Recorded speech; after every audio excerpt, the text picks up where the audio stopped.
Check it out. Let me tell you one. Freedom for all.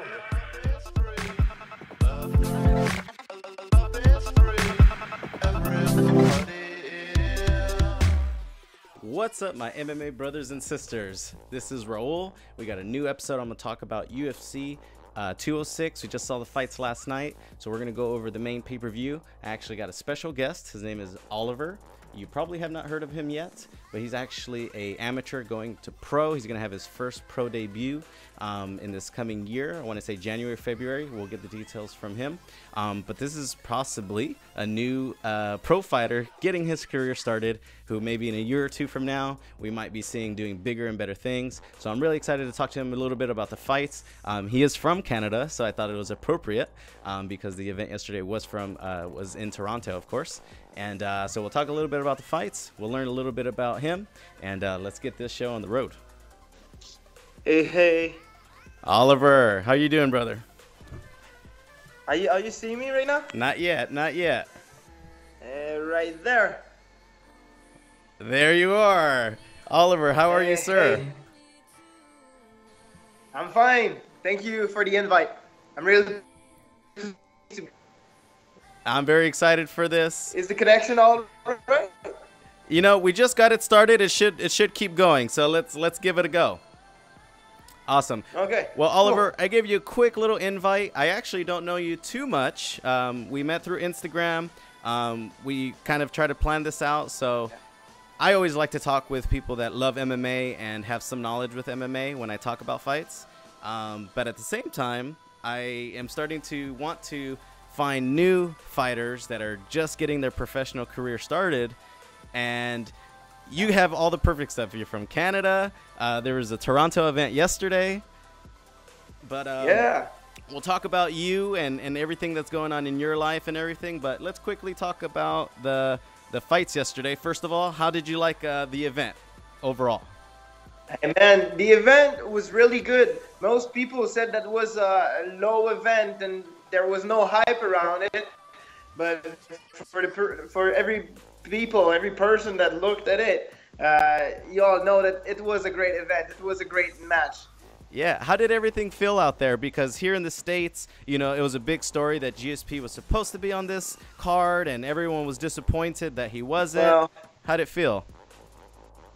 Well, I kind of know that GSP is not coming back in the UFC because maybe one day he's going to make one matchup against a guy that he know that he can face, but we have to face the truth right now, okay? GSP is out from the game for a long time now, and there is a lot of young men, a lot of young talent that just joined the UFC, and it's going to be tough for GSP to come back, and it's going to be tough for him to win his first comeback, and if he does not win or if he does not showing up, it's going to be over for him. So a lot to lose for him. So I don't really think that GSP is coming back soon. Right. It's almost like the money needs to be right, but also the opponent needs to be right. Yeah, the opponent needs to be a great matchup for him. And if it's a great matchup for him, but it's not a great matchup for the fans, well, people are going to be disappointed, and Dana White and the UFC won't let that happen, you know? So it's really something that it's tricky right there. Yeah, we're going to have to wait a little bit. Well, let me ask you about this. Not a lot of people have heard, but have you heard of Emil Meek? He was the first fight in this event, Emil Meek versus Jordan Mein. Have you heard of him before? Okay. Not really. I saw the fight yesterday, but I never really heard about the fighter. And to be honest, okay, in my home division in TKO, I barely know the guys. Okay, I barely know guys that I'm fighting with because my goal, my career is to prepare myself and fuck people up. Sorry for the language. No, no worries. That's my job. I'm not that much into knowing my opponent, and I just have to know their style, and then I prepare my matchup, and that's it. I don't have to know their life. I don't have to know if they have a cute or nice girlfriend, and it's not my thing. Prepare for everything, right? So in the UFC, it's the same thing for me. We have one guy in our gym that know everybody. It's kind of freak me out sometimes because he know everybody and you know everything about them. he's the guy. If I need the information, I will call him and I'll ask, hey, do you know him? He's gonna say yes. He's gonna tell me everything. Get you all the details. I might be a next person too, so if you ever need, just give me a call and I'll probably be able to help you out. Well, really quick, Emil Meek. It's what's interesting is this. This is his not his pro debut. This is his UFC debut, and he was the first fight of the main, pay-per-view card. So this was just kind of a big deal because who has their debut on a pay-per-view card, not even on the prelims, and this is kind of my thing, that he's very popular. Now he carries around an axe. He kind of has his Viking kind of persona. Yeah. He took a risky fight versus Paul Harris. Paul Harris is the MMA fighter who likes to hold on to submissions a little too long. And he beat him, and his popularity went really high. So I just feel like it's one of those things in connection with you. It's all about getting out there, being seen, being heard, and that's what got him this spot. Of course, he's a great MMA artist, but there's so many great MMA artists that don't have an opportunity like this. Did you see the fight? Did you see that fight versus Emil Meek and Jordan? Yeah. What'd you think? Yeah, I saw the fight. I liked it. The guy really showed up. He scored points. The first round was to him. The second round was to him too. And at that time, it was just a matter of holding for the third one, and he did. Yeah. And true, the guy is really carrying some hype around him. Yeah. And that's why he was not in the prelims, but he was in the first fight of the main card. Because, the guy is, he created himself. It's all about branding ourselves when it's coming to an individual sport. And the guy figured out how to do that. So that's why he have that much success right now. Yeah. And he had a good first match. He obviously finished it at the end, and I think he showed toughness. Did you see how he was hurting in the rib in the first round and basically pushed all the way to the finish to the third? I mean that's kind of what a real fighter is made out of. Yeah, Vikings. We know that they do crazy stuff. That's what I thought about. I was like, this guy's made out of I don't know what, but he just pushed through and let that adrenaline help him out, I guess. That was a nice fight. I really enjoyed to watch this one. There was a couple of great fights, but this one was really one we should remember. It's a pro debut like this. We're going to see that guy come in the UFC in the future. Yeah. I mean, we all appreciate somebody who's tough. Skill's always important, but when you get hurt and you can push through, I mean, that's championship material right there. Yeah. Well, let's jump to the next one. Yeah. Kelvin Gastelum and Tim Kennedy. What did you think about that? Well, as I told you, I was in a bar yesterday. Well, it's more a restaurant than a bar, but sure. Hooters. You're at Hooters having a good time. There was it's a little distracting in there. There's a lot of things that's going on.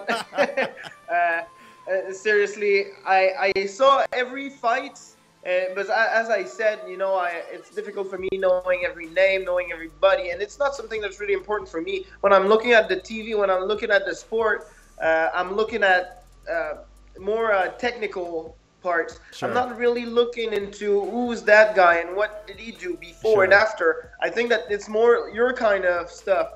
I'm more the kind of guy who's going to analyze the sport. And, if I see that fight again or if I see those guys again, I'll probably remember. But right now it's difficult. You get to enjoy it right at the moment. Well, the story behind this one that I find is interesting that I'll get your 2 cents on is, what is your weight class? What is the weight class that you have kind of gotten married to right now? Right now, I'm in 145, but I know that I can go to 135. Okay. We decided to go higher because TKO 145 division, it's just a division that I know I can pass through. Sure. And after that, we don't know what is going to happen in the future. If I have a big contract, well, we're probably going to move to another association. But if I have to, I will fight in the 2 division. But I definitively caught the 155 division of my game. Okay. Because I had a belt in amateur in 155, and one guy showed up. The guy was walking around at 190, So it was he was really bigger than me. I mean, I walk around 155, 160 in those type of pounds. The guy really was bigger than myself, and I believe that 155 maybe too high a little. 145 is going to be perfect. 135 is going to be easy too. So let's fight in those two for right now. Great. And, I was curious, too, because with that one, Kelvin Gastelum, he was having trouble going to welterweight, 170, which if his diet was right and he had that kind of healthy lifestyle, he could make that.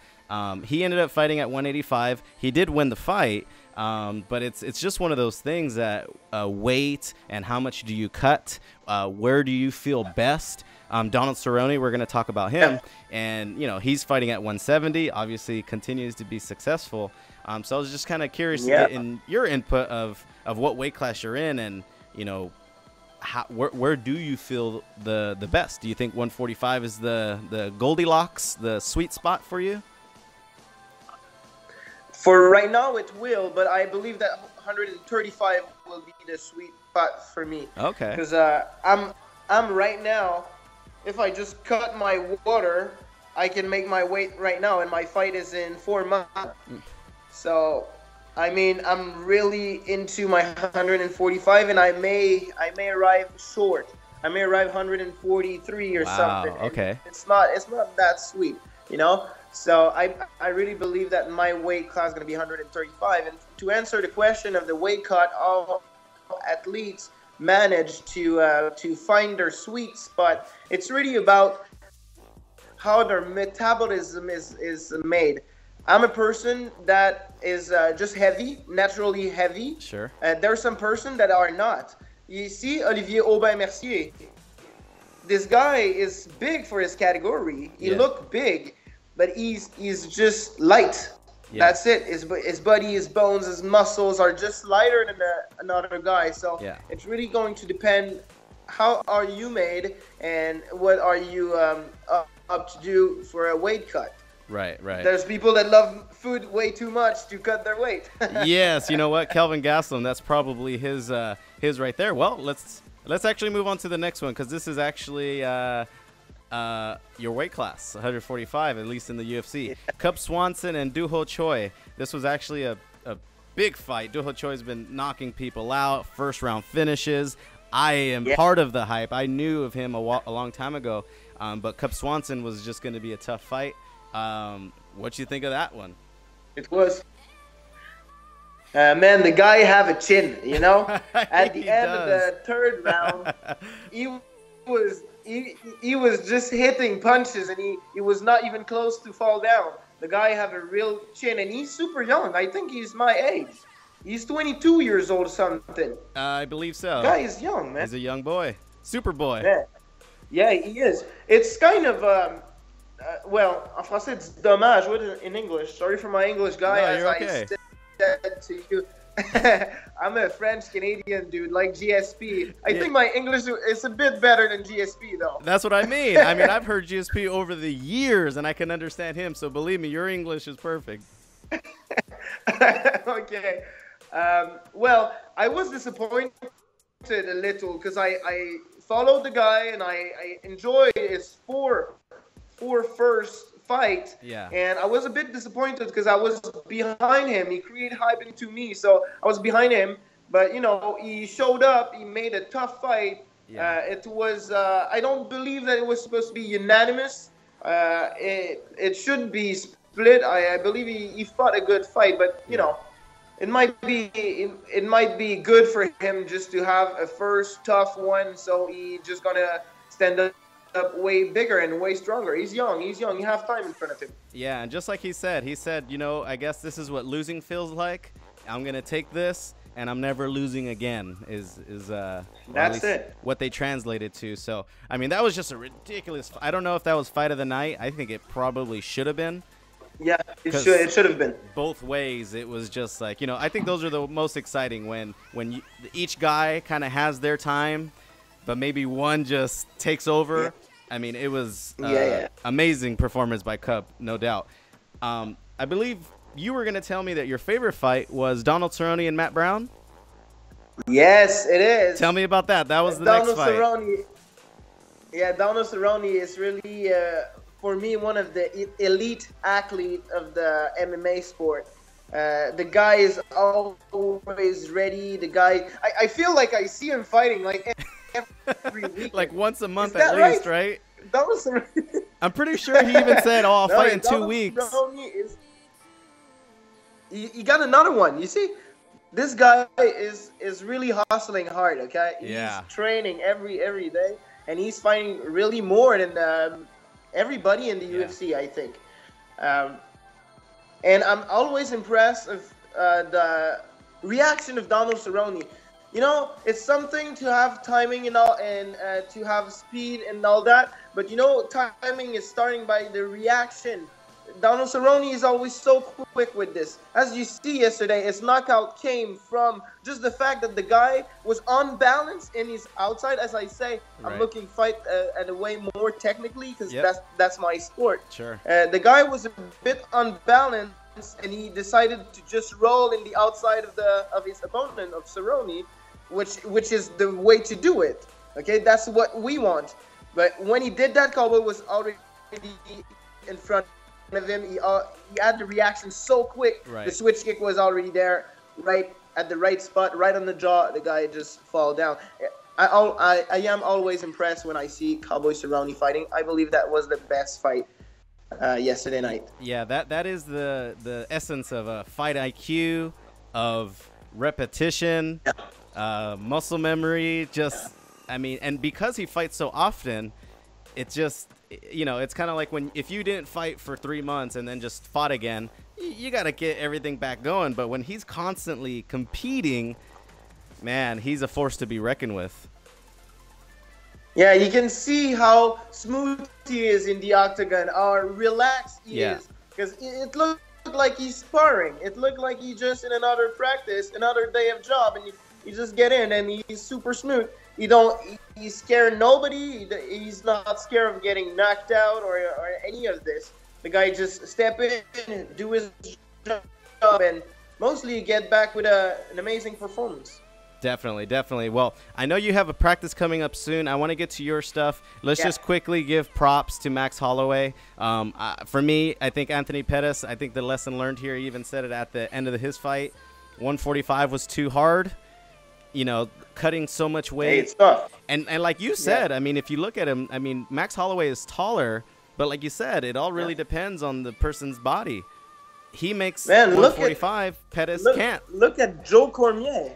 Joe Cormier is the fucking best example for that, because the guy is small, but you know he cannot cut weight. Yeah. Like he just cannot. He's a muscle man. Yes. You know, he is heavy for his smallness. If I can say that exactly. like this. For his size, yeah. And you cannot ask Daniel Cormier to go in 170. No. He will not be able to do it. So there is people that just have to deal with their weight. And Anthony Pettis, he can cut 245, but it was really difficult. In fact, he arrived shortly. I think he was 2 or 3 pounds over. 3 pounds. If I'm right. Yep. You see? It was just too difficult. Arriving 3 pounds over at a fight means that you had a really tough weight cut camp behind you. Yeah, I actually heard tough weight cut. Thank you. I heard he actually, when he arrived the week of, he was 10 pounds over, which, I mean, if you got 4 days, 5 days to, cut 10 pounds, that's typically not a problem. But it just wouldn't come off. The weight just didn't come off. And that's just you have scary that energy too. It's difficult not drinking for 2 days, man. It's difficult. Yes. And it's draining energy. Even if you got the water back into your body, you just had horrible 2 days in your bag. You know? That hurting a human body, you know?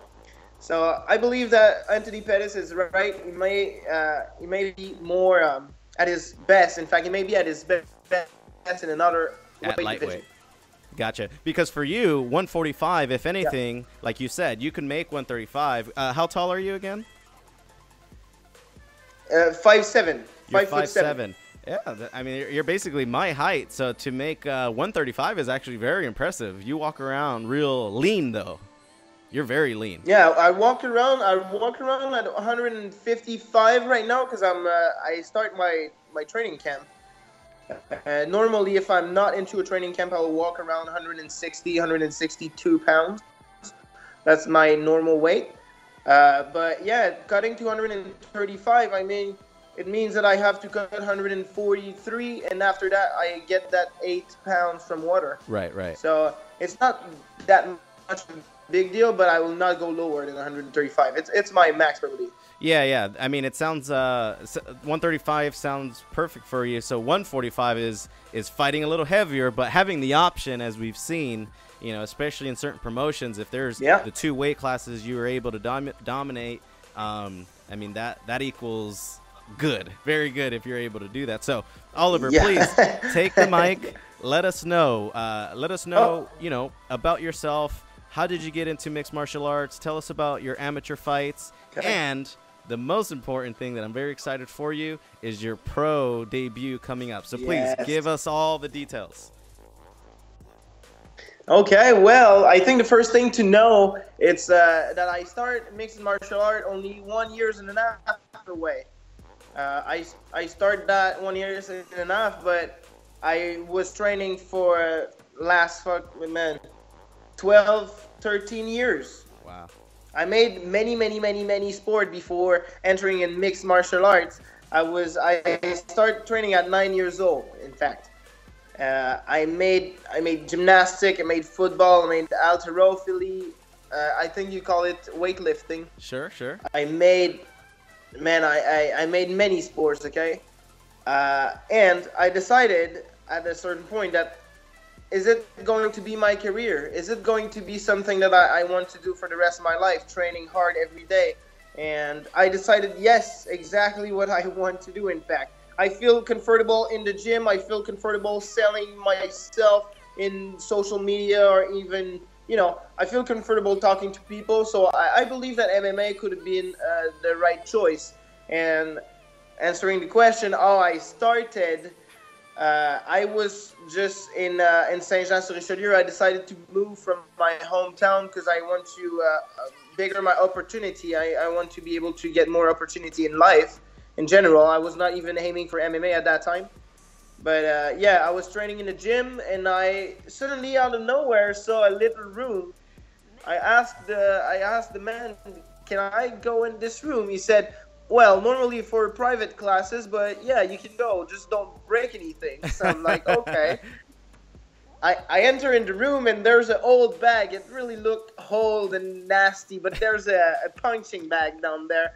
I had no gloves, nothing, but I decided to just imitate Mike Tyson in the bag. I was like, oh, I'm looking good. Look at this. And I was timing myself, trying to make 12 rounds. Oh, okay. You know, I that's a workout. Punching a bag is a workout.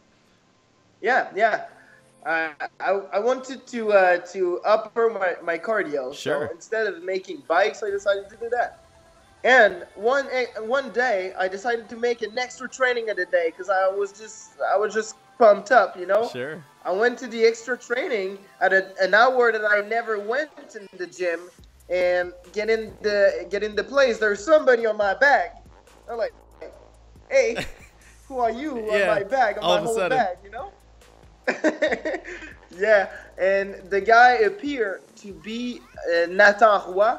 Is now my stand-up coach for 1.5 years. And he just saw me train. He said, "Did you ever done that?" I said, "No, I'm just trying to be cool. I'm just get a workout. be cool with myself." You know? Yeah. And he said, "Come with me next week at Fight Club Saint-Jean, where I'm training right now." I showed up, and I never left. Wow. I mean, I think those stories are great to look at because it's, for the way I see it, I'm a big believer in everything happens for a reason. And if you pay attention, you know, you could really follow whatever your passions are and what your dreams are. And if you pay attention and follow the journey, you know, you go along to a happy place, you know, and you should always be happy. So when I first met you and just the things that you were telling me, I was like, man, I really like I don't know, I'm kind of like an energy guy, you know, people's vibration or vibes, you know. And I was like, I feel really good about this. I see you training hard. I mean, so for me, I'm like, you know, if this guy is saying I'm training hard and these are my goals, I mean, those are the type of things that I like and motivate me for the things that I'm doing. And that's why I like MMA in general, or MMA fighters, because I truly believe they are the ones that work, the athletes that work the hardest, and it takes out so much inside and out, mentally and everything. So I have a lot of respect, and to see you at the beginning of your journey, I find fun, I'm passionate about, and seeing you into your pro debut, which when is that going to be again? What is the date? 7 April. April 7th. In Montreal. Nice. And the promotion is? You see, I flipped it over. Yeah. No, yeah, because we go April 7th, right? So April 7th for the Americans who are watching. Now, with that, what is the promotion that you were fighting for now, or in this first fight? It's TKO.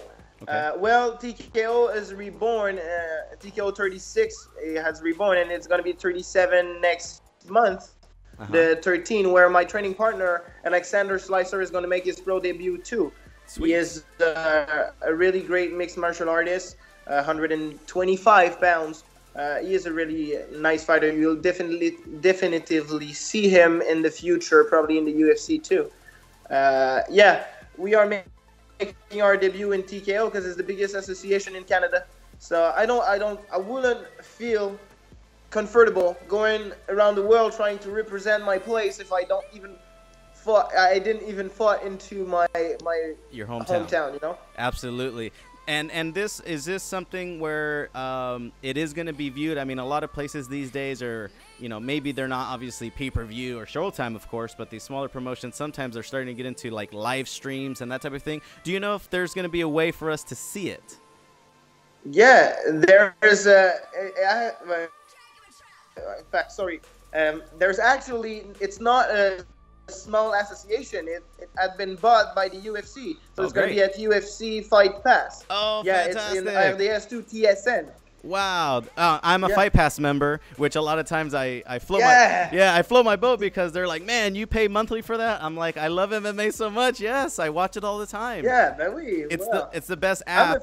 I'm a Fight Pass too. Yes, we're both giving it UFC our money. But the app is amazing. If you love MMA, the app is amazing. I even go to the old UFC, the original UFCs. I started from, that's 1, and I'm at 24 right now, just watching them again. Oh, wow. Yeah, so I love it. Yeah, well, me and my friend, we just bought it together. So you guys, if you're listening, you can just buy it with one of your friends and, you know, always hang out together. Look at that. It's just a perfect way to do it. But yeah, TKO is passing at UFC Fight Pass. In fact, this is exactly why TKO is reborn. Because UFC wanted to have more athletes in Canada, so they want a big association that's going to prepare us for going into big league. You know, we're not going to be shaky. We're going to be prepared, and that's what they want. That's why they gave us that time and that money so we can start a big association here in Canada. Yeah, I mean, the biggest thing I hear, and obviously we can find out for sure, but it's the lights, the cameras, the extra interviews, there's so much more demanding rather than train and go fight. You know, you have to be the professional and, you know, do the interviews and do all these things. But you know what? I know you got to go to your next training. So we'll go ahead and finish it right here. Okay, I still have like 5-6 minutes. Oh, okay, it's no worries. All good. I mean, for me, the biggest thing, I'm glad you told me because I want to keep it in mind. And that's why with the messaging, I wanted to respect your time. I have time to do it just about any time, so I can work around it. So, you know, maybe we can touch base again before that date comes. But if it's on Fight Pass, that's a big deal. I'll be talking about it. Yeah. Maybe I can meet some more people that'll be fighting that event. And, hey, I truly appreciate your time. I really do. It was really a pleasure for me. It is a pleasure for me talking to you. It's good. And at any time that you need me or either of my training partner, either of my friend here in Canada, we are going to be responding yes. I appreciate that. I appreciate that. I've heard that folks from Canada are very nice. I can say that to be true. And I'll be watching. I'll be following. And best of luck to you in your training. And I'll talk to you real soon, brother. Thank you very much. It was a pleasure. Thank you, everybody. Keep on following, and we are going to you are going to see us in the future. Definitely, and I appreciate this beginning. So, Oliver, thanks again. Have a great training. Talk to you real soon. Thank you. All yeah. Right, bye bye. Bye bye. Oh, man, that is amazing. So Oliver Nadaud, I'm going to put his information up on the screen so you guys could follow him on Instagram. Obviously, he's got a fight coming up. I had no idea that was going to be on Fight Pass, so that's a huge deal for him. I'll be able to see it, and best of luck to him and his beginning of his pro career. And that was exciting for me because I know whether it's a year from now, 2 years from now, we're gonna look back at this, and this is the beginning. This is the beginning of his journey, and I'm just glad to be a part of it. So I'm glad you liked. Hope you liked this episode. UFC 206, definitely a good event. Way better than I actually thought. We had a bunch of negative things going towards it, but they made up for it. We had some good fights. Fighters performed well. You can't ask much more than that. So until next time, peace.